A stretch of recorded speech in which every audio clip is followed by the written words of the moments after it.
Well, I mean, one thing that has come up in my previous conversation with a another dad is is like this definition of leadership, or even introducing the idea of like being a father is a leader, like leading your family, and part of that's biblical, but I think it is a good way to go, and I think it's also like, I'm not saying you are, but in other families, if listeners are like, well, my wife's really the leader of the family or is the leader of the household or whatever, like I still think this applies. Like, there's very few people ever get formal leadership training, and or even have a good definition of what it means to lead.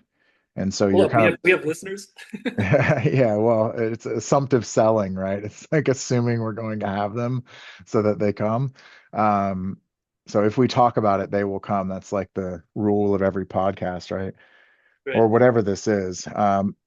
So yeah, I mean that, but the definition that we use at work for leadership training is, or for what like the verb of leadership is, because we see it as a verb and a title position. But the verb is someone who builds and maintains effective teams. And Okay. I love that definition because, you look at your family as a team. Um, what does it mean to build the team? Like, obviously, like you build it with your wife, like, right? Like, that would be the Hmm. initial thing. You kind of get what you get with your kids. But then like I think there's like the tribe around it, like the friends that you hang out with, the people that you're around, the kids that, where you take them to school, and the kids that they're around for the most part. Like, that's part of building it, and certainly maintaining it like immediately for me is um I guess something that I feel like I'm doing a lot. But the idea of effectiveness is like, what does it mean to be an effective leader of the family? Like, what does it mean to have an effective team or family? And it brings up like, what are the standards? What are the goals? What are the things that like we want for your family? Um, so I don't know. I mean, what comes to mind for you when you think of that? So I have a couple of thoughts on leadership. I might Yeah. challenge. I don't know if it's a challenge, but it's maybe complimentary. Um, and I can't remember where I read this or found this, but essentially it was just trying to describe the difference between management and leadership, Yeah. and how management is just guiding people through the day to day, making sure day to day operations continue to move forward. And whereas leadership is more about managing people through change. And so if you Mm. think about that as parents, children are always changing, people are, everyone's always changing, but like specifically in this span of whatever 13 to 18 years, like these Mhm. kids are going to go through rapid change, and that is like exactly the type of environment that you need leadership the most in. Yeah. So that's kind of like where my thoughts are on that. I like that. I mean, I hadn't the idea of changing. When I think of change, I always, then I think, okay, well, what, like, does that, can you lead while things are stable and you don't want things to change? And I think yes too, but like like when you need leadership most is when things are changing, right? So like, if we think of the evolutionary model of leadership, we're getting food in the normal places, and who needs leading there? Like, we kind of go with the management model. um who's going to go? Okay, well, you're going to go, and you're going to do it like this, like that type of thing. But then, okay, now that area has dried up, do we go over the mountains, or do we go over the river to the Mhm. east to get more food, and or try to get more food? Or there's like another tribe attacking us, what do we do in that case, right? Those are instances of change where like the head man or the head woman steps up and says like, okay, well, I think we're going to do this, and we're going to make this decision in a timely manner. And the longevity of our tribe, the cohesiveness of our tribe is going to be affected by this potentially. So yeah, like I think it kind of brings me back to this idea of milestones of like how to be an effective father, maybe depending on what you decide is effectiveness, but how to be an effective father during these different milestones. Like, one thing for sure, like, while my son's potty training, like, I can't force him to sit on the potty. I want to. I think that that will work, but like all the research says like no, shouldn't do that. Yeah. Right? Yeah. My wife's instinct, for what that's worth, which is worth a lot, to me a lot of times is she says no, you can't do that. So like that's just off the table. And if I were to do that, that would be ineffective. So that's an instance to me of change that I can think of where like good leadership would be necessary. And I think hitting puberty, talking about girls, like becoming a man, whatever that means, right? And all those kind of ring true. So yeah, I guess as I kind of think it out loud, think through it out loud, that makes sense. Um, I mean, what's this thought of like, do you feel like most of the time you're managing and then every now and then you're leading? Yeah, it's interesting. I mean, in the day to day, when it's like, the weekdays of, hey, we both work, our kids go to school or, daycare, whatever, and we've got to make the operation of the house continue to move forward, right? Hmm. It's more managing their expectations about what's going to happen, what's happening. I mean, there are opportunities to provide leadership, like when they're melting down at the end of the day, or like, hey guys, we're not going to have snacks in the car today, which is, Hmm. or I don't know. I think there's probably varied times to do both.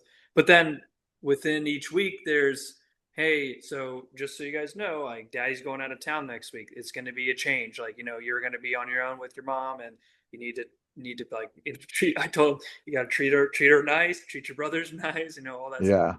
Yeah. Um, so I think there's probably a bit of opportunity for both every week. Yeah. I think though we may have a tendency to like get tunnel vision on the day to day. At least for me, like my schedule is very, for the most part, set, and so you can just like tunnel in on that, and Hmm. I don't know, it just gets, you can't remember the days from one to the next after a while. Okay. Do you Um, think that that contributes to like thwarting long-term change, or do you think that that contributes to like the tunnel vision per day, or do you think that that makes it easier to do long-term change?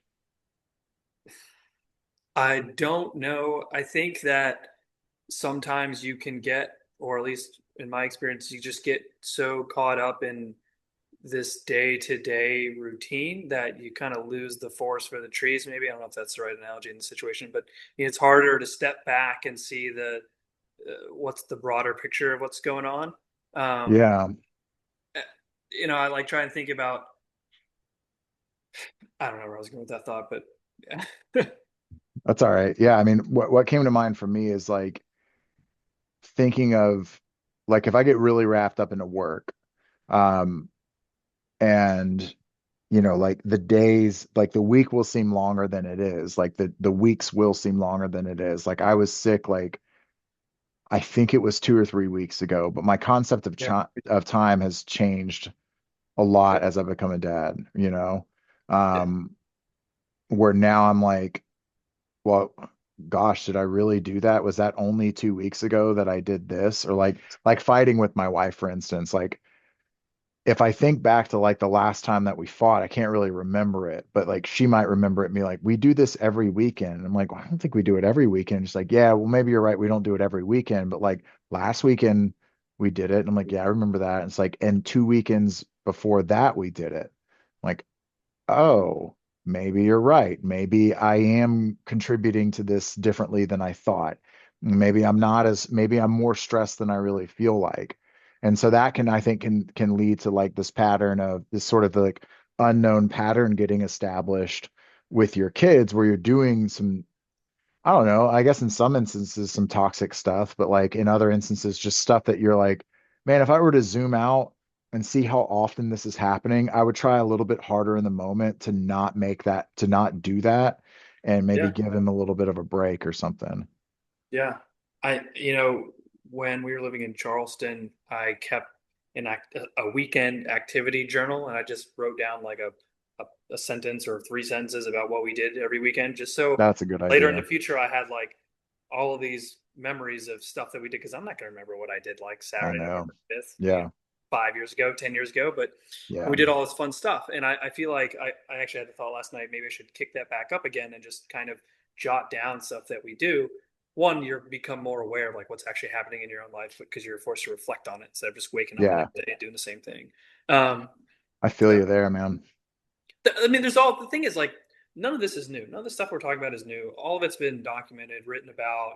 I just like how does somebody implement structure or a mechanism so that they can do all these things? And is it a community that they need? Like for me, I feel like I always need a buddy or a partner who's in the same situation that we can be like, yeah, man, like we're in this together and we can hold Hmm. each other accountable. And I think that's why I originally reached out to you because I'm like, I feel like I vaguely know all the things I should be doing, but putting them all Hmm. together and executing on them, maybe I'm missing that, or I can do that, but I Yeah. can't keep it going, something like that. Well, I hear you in like the battle buddy type of thing, right? Like I hear you on that. And part of my approach part of the reason for my approach is like the external matching the internal and vice versa, right? So like if I'm gonna try to, try to get like 100 interviews or whatever that ends up turning into, like,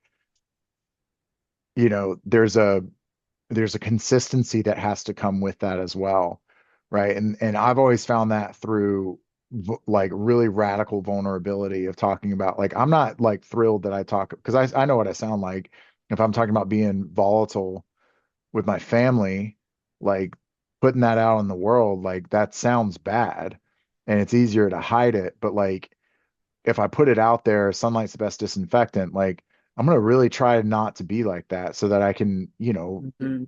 not have that be a reality. Yeah, I know that hiding it isn't good and hiding it would make it worse. And I'm not suggesting like everybody should just come right out and be like, this is the bad stuff that I do or whatever, but like I know that that works for me. So even trying this, to me, it's like systematizing the discussion of dad challenges. We're recording it. We're going to get a transcript from it. We have the power of AI now that we can like summarize a lot of these themes that come up. And I think through that there will be a system. But even beyond, even kind of closer than that, like, you know, us having the discussion is a good start. Um, I think through that, like a system can be created, not just through, after 100 interviews, but like already, like I think like there's probably something to systematically checking in on each other about our specific things.